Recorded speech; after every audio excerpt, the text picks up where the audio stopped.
இருப்பேன். பலர் இன்றைக்கு லோன் எடுத்து ஆடம்பரமாக வீடு கட்டுகிறார்கள். எல்லாரும் நல்ல மாடி வீட்டுல வசிக்கிறார்கள்.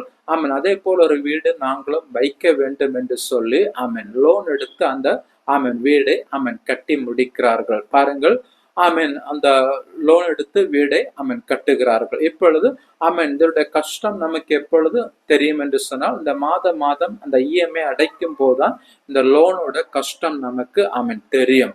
எடுக்கும் போது தெரியாது, காசு வரும்போது அக்கௌண்ட்ல வரும்போது நமக்கு தெரியாது. சந்தோஷமாக தான் இருக்கும். நாமும் தாராளமாய் செலவு செய்வோம். நம்முடைய விருப்பத்தின்படி, மன விருப்பத்தின்படி வீடு கட்டுவதற்கு லோன் எடுத்தால் நம் மனம் எப்படி விரும்புகிறதோ அதே போல ஆடம்பரமாக பெரிதாக மற்றவர்கள் கட்டியிருக்கிற வீட்டை பார்த்து அதை விட இன்னும் அட்வான்டேஜாக இன்னும் நல்ல விதத்துல நாம் வீடுகளை